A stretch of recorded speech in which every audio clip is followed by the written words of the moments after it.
चलो स्टार्ट करते हैं। हाँ, तो आपका वैश्वीकरण का प्रभाव आज हम पढ़ेंगे। ये हमारा लास्ट टॉपिक है इस चैप्टर का। क्या प्रभाव पड़ा वैश्वीकरण का? तो वैश्वीकरण का प्रभाव दो पड़े हैं, एक तो अच्छा और दूसरा बुरा। ठीक, अच्छा प्रभाव क्या पड़ा होगा? बताओ, कौन बच्चा बताएगा कि इसका अच्छा प्रभाव क्या है? अगर आपसे कहा जाए कि वैश्वीकरण होना चाहिए या नहीं होना चाहिए, तो आप क्या कहेंगे? होना चाहिए? Yes ma'am. क्यों होना चाहिए? Yes ma'am. हाँ, तो बताओ क्यों होना चाहिए? मैम, ताकि जो चीज़ हमारे पास, ताकि एक तो कि हम दूसरे देश से संबंध अच्छे स्थापित हो, और दूसरा कि जो चीज़ हमारे पास नहीं है वो हम ले सकें। ठीक, हमें वैश्वीकरण से बहुत सारी चीजें प्राप्त हो सकती हैं, वो भी अच्छे दामों में और अच्छी क्वालिटी में, है ना। जो चीज हमारे पास नहीं है, हमारे देश में जो संसाधन नहीं है, वो हमें दूसरे देशों से प्राप्त हो सकते हैं। इसलिए हम कह सकते हैं कि वैश्वीकरण एक अच्छी बात है। ठीक, दूसरी बात और क्या बताओगे इसके फेवर में? और क्या कहोगे, बोलिए। मैम, जो और चीजें इंडिया में एक्स्ट्रा है मैम, हम उनको भेज भी सकते हैं दूसरे कंट्री में, तभी तो पता चलेगा कि कैसा है देखो, हमारा माल। हमें जब ये क्वेश्चन का आंसर करना है तो कैसे करेंगे कि वैश्वीकरण का अच्छा प्रभाव उसके फेवर में, उसके पक्ष में अगर हमें बोलना, तो हम बोलेंगे वैश्वीकरण किन के लोगों के लिए लाभ पहुंचाया है? हम बोलेंगे वैश्वीकरण ने दो लोगों के लिए लाभ पहुंचाया है, खास तौर से एक तो उपभोक्ता के लिए। उपभोक्ता जानते हो? बोलो। यस। उपभोक्ता के लिए यानी कस्टमर्स के लिए, हमारे लिए वैश्वीकरण ने बहुत सुविधाएं दे दी हैं, बहुत सारी वैरायटीज दे दी हैं। हम कोई भी एक चीज लेते हैं, हमारे पास बहुत सारे उसके ऑप्शंस आ जाते हैं, और साथ साथ में उसकी हमें चीप, सस्ती कीमत मिलती है। ठीक है, क्योंकि कंपटीशन है। एक कंपनी बोलती है, आज जियो बोल रहा है कि मैं इतने में टॉक टाइम दूंगा, दूसरा कंपटीशन है उससे दुगना टॉक टाइम दे देती है। तो इस तरीके से एक टेलीविजन बोलता है कि मेरे टेलीविजन में ये भी है, तो दूसरा बोलता है मेरे में इतने कम पैसे में ये सारी चीजें हैं। तो इस तरीके से सबसे ज्यादा लाभ किसे हुआ? उपभोक्ता को हुआ है ना। हम कस्टमर्स को हुआ। हमें क्या क्या चीजें मिली?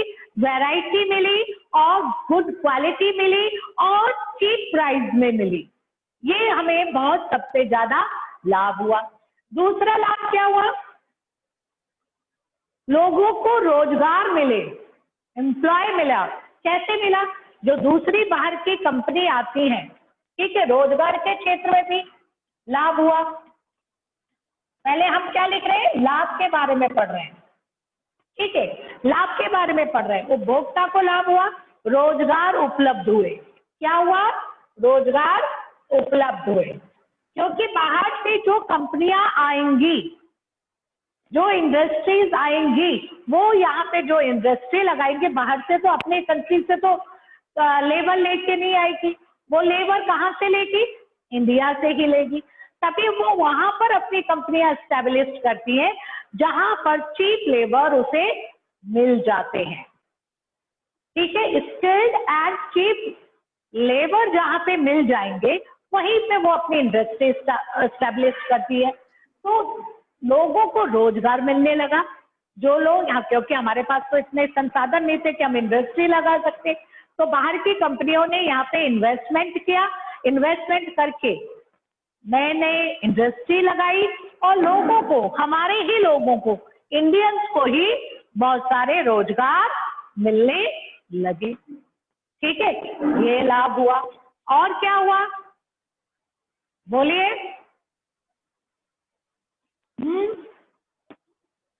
बोलो, और क्या हो सकता है? मैम, जब लोगों को रोजगार मिले तो जीडीपी में भी फिर वृद्धि हुई। हाँ, हमारा लिविंग स्टैंडर्ड बढ़ गया। ठीक है, हमारा जीवन स्तर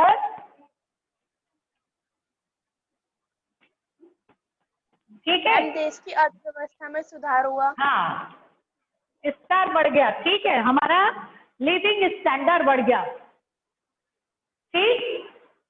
हमारे क्योंकि हमें रोजगार मिला, रोजगार मिला तो हमें हमारे हाथ में पैसे आए, पैसे आए तो हम अपनी जरूरत की चीजें खरीदने लगे, ठीक है।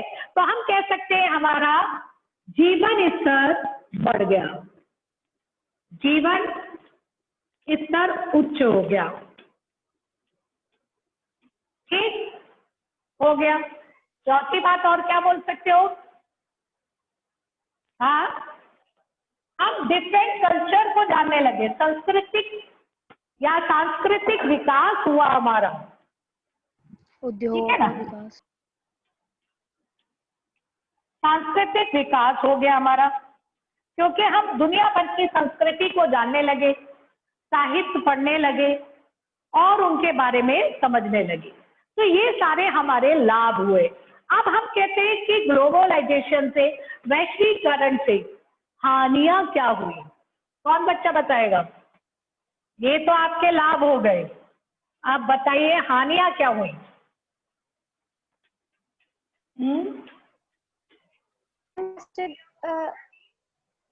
मैम बोलिए। देश में आयात बढ़ गया लेकिन निर्यात नहीं, निर्यात कम हो गया। आपके अपने ऊपर है ना, हो गए थोड़ा।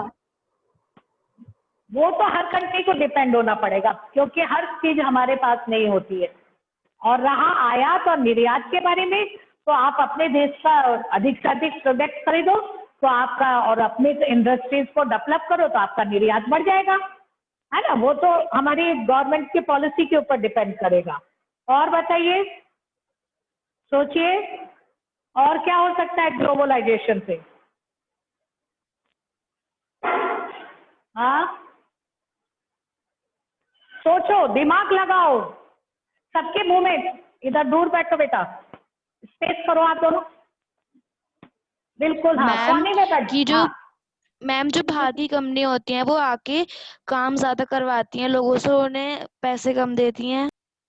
और हाँ, ये भी हो सकता है। और बताइए, और बोलिए।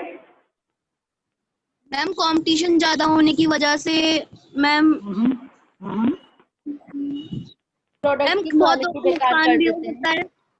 जो छोटे उत्पादक थे, है ना, जो छोटे उत्पादक थे वो कंपटीशन नहीं कर पाए, जिसके कारण हमारे छोटे उद्योग नष्ट हो गए। अगर छोटे उद्योग नष्ट हो जाएंगे तो क्या होगा? हमारे जो छोटे कुटीर उद्योग है वो नष्ट हो गए, ठीक। तो कुटीर उद्योग नष्ट हो गए तो क्या हो गया? लोग बेरोजगार हो गए। अगर वो रोजगार प्रदान भी कर रहा है तो दूसरी जगह वो बेरोजगारी भी बढ़ा रहा है।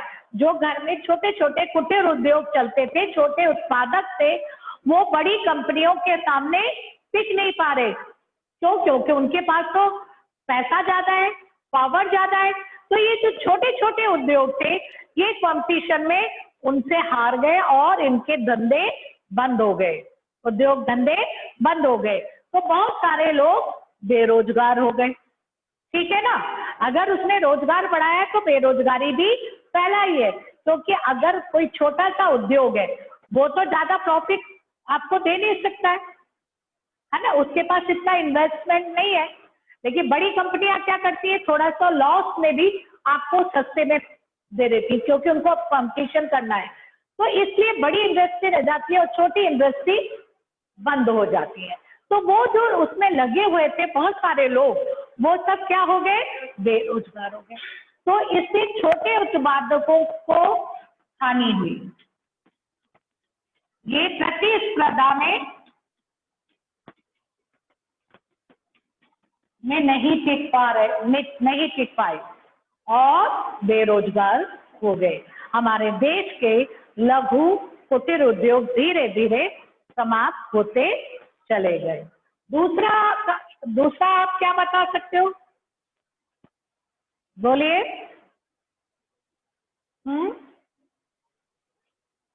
दूसरा बताइए। रोजगार में अनिश्चितता, रोजगार में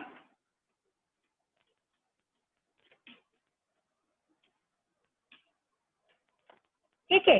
अब रोजगार में गारंटी नहीं रही, क्योंकि ये जो कंपनियां आती हैं बाहर से वो प्रॉफिट कमाती हैं, और जो हमारी गवर्नमेंट होती है वो उनको कुछ बेनिफिट्स, कुछ कह सकते हो फैसिलिटीज देती है ताकि वो यहाँ पर इन्वेस्टमेंट करें।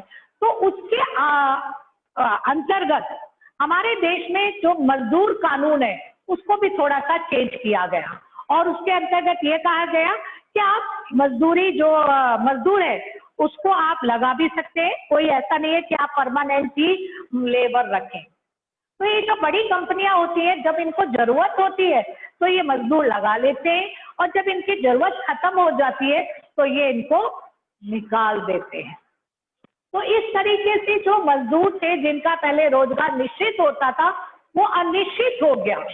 अब रोजगार की गारंटी नहीं हुई। क्यों? क्योंकि ये बड़ी कंपनियां उस मजदूर को लेंगी जो सस्ते से सस्ते पे मिलेगा, और हमारे यहाँ पे मजदूरों की तो संख्या ज्यादा है। जहां पर चीज ज्यादा हो और डिमांड कम हो तो क्या होता है, उसकी कीमत कम हो जाती है ना। आपने 9 से पढ़ा था ना डाला वाला, कि पालमपुर में डाला जो मजदूर है वो सस्ते में क्यों आ जाते हैं, क्योंकि वहां पे मजदूरों की संख्या ज्यादा है और काम कराने वालों की कम है। इसी तरीके से यहाँ पर भी जो हमारे श्रमिक कानून है उसमें थोड़ा सा ढीलापन किया ताकि बाहर के लोग यहाँ पर आके इन्वेस्टमेंट करें। तो अब उसमें एक गारंटी जो थी कि लेबर को परमानेंट रखना है वो हटा दिया गया। तो अब इनको जरूरत पड़ती है तो ये रख लेते हैं, और जब इनको जरूरत नहीं पड़ती है तो उनकी छटनी कर देते। तो इस तरीके से रोजगार में अनिश्चितता होने लगी। तीसरा घाटा आप क्या बता सकते हैं, बताइए। तीसरी हानि क्या है ग्लोबलाइजेशन से, सबको मालूम होनी चाहिए। दूर हो जाओ, दूर दूर बैठो।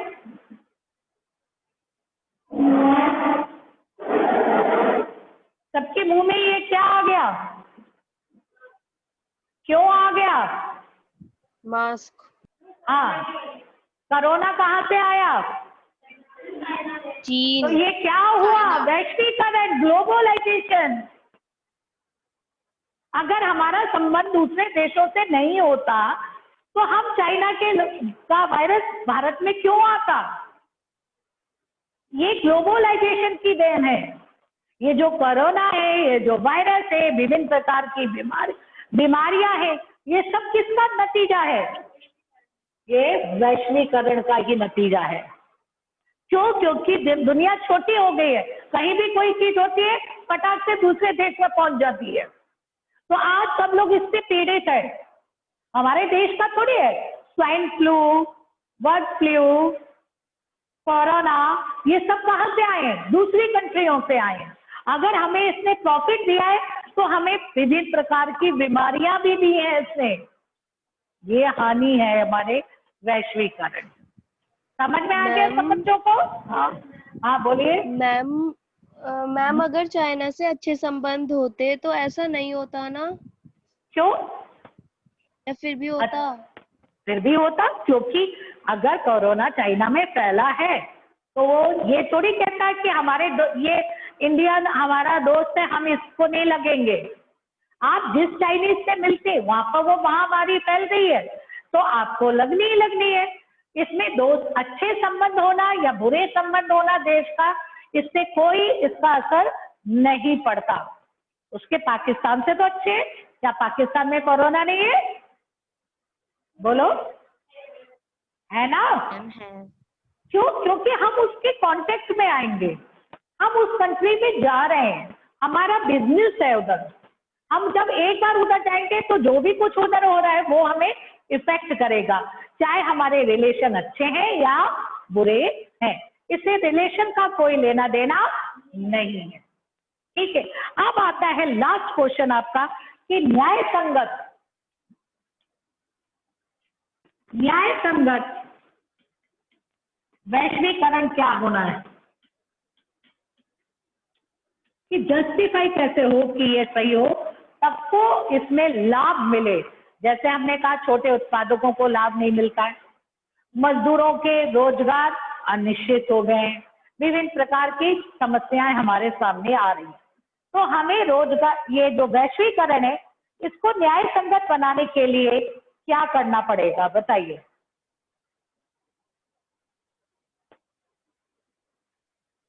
मैम हमें ऐसे कानून बनाने पड़ेंगे।